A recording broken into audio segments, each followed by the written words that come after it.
This is Theory Time, Book 5, Year Training number 4.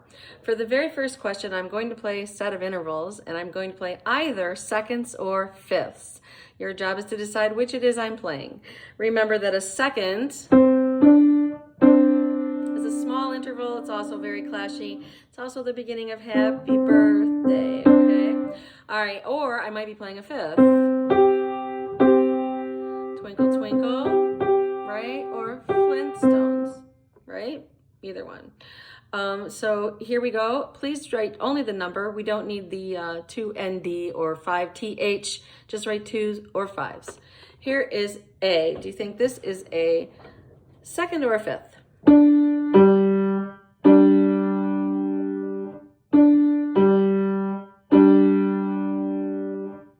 B.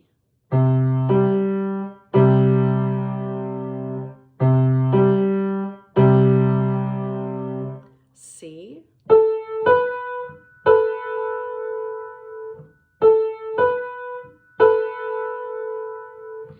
D.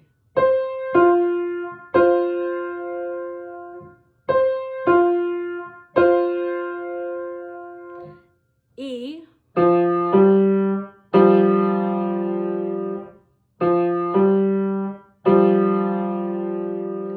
And F.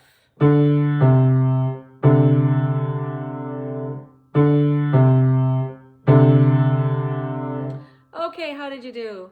If you need to hear them again, please pause and rewind right now. And here are the answers. For A, I played this. Fifth. For B, second. C. So sorry. That B was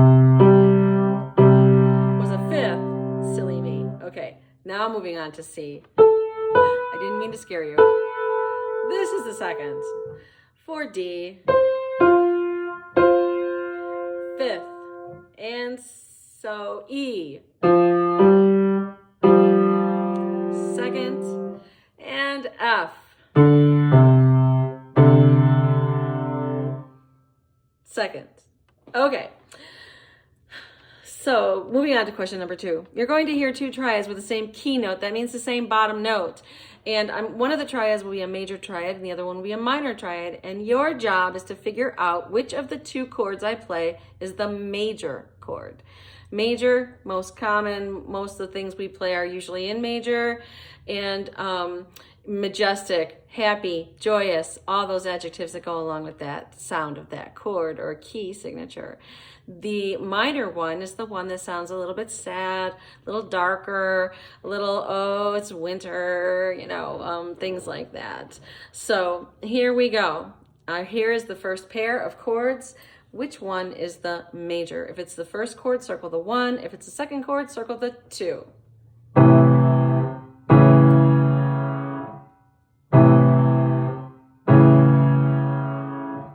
Okay, second pair.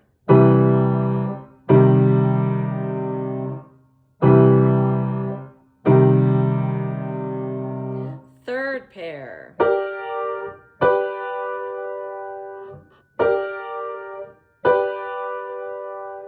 Fourth pair.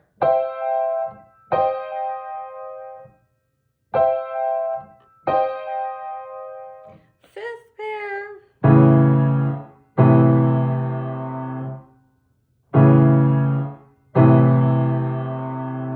And sixth pair.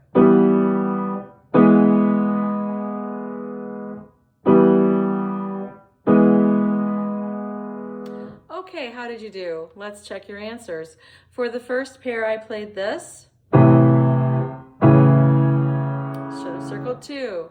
For the second pair, correct answer, 1.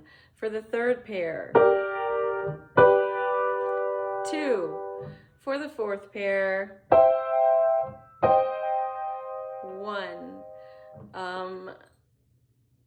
The fifth pair,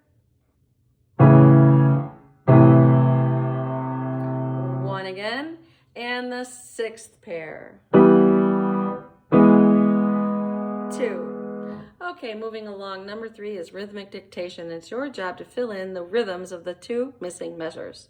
The best way to do this is the first time you hear it, draw a stem or basically like a tally line, tally mark on the staff every time you hear me play a note. So for example, if in measure number 2 you heard me play 3 quarter notes, dot, dot, dot, you'll have 3 lines. After you hear it the first time, you can go back and fill in the note heads, but at least the very first time you're going to hear, you'll have an idea of how many notes are actually being played in each measure. The other hint or trick is when you hear me go to the following measure, you know, let's say you got all stuck in measure number 2 and have no idea what I did. It's okay, that happens. But when you hear me move along to the next measure, move along with me with your pencil, follow along in measure number 3 so that you do hear measure number 4 every time I play the entire example. You don't want to get stuck only listening for measure 2 and then, oh my gosh, I didn't even hear 4.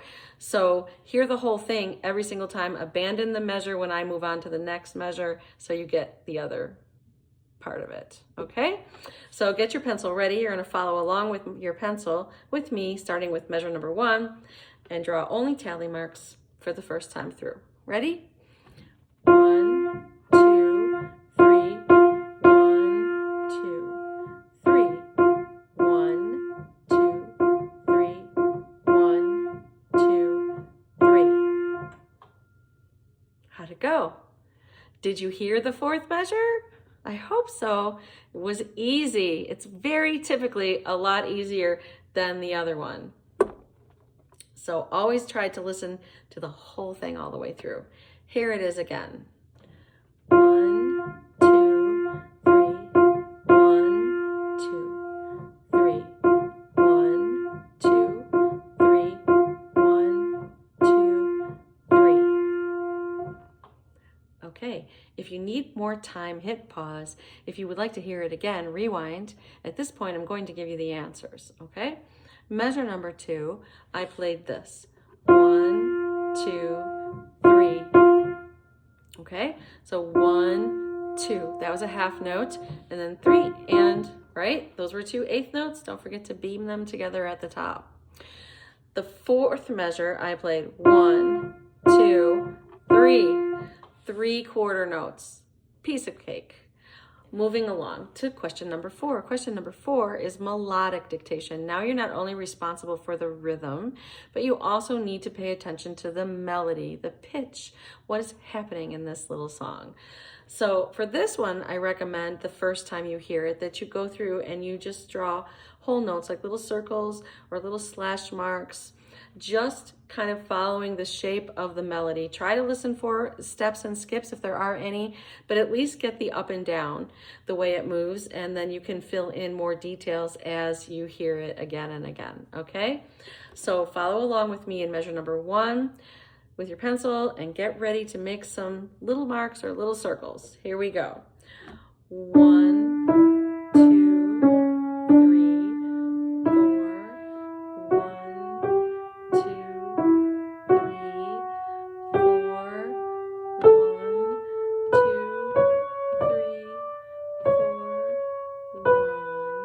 2, 3, 4. Okay, wasn't too bad. How did you do?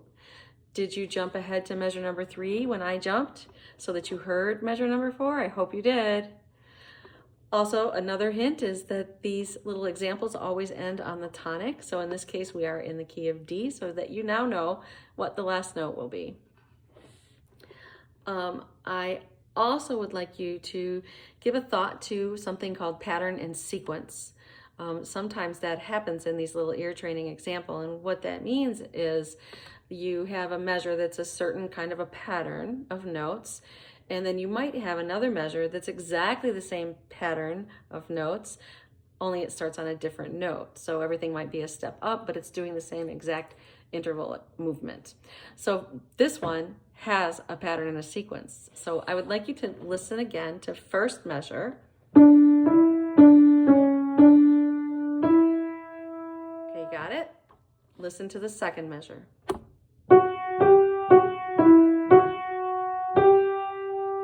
Do you hear that? It's exactly the same pattern, just starting on a different note. So now all you have to do is figure out the starting note and you've got it. That's kind of like a freebie measure.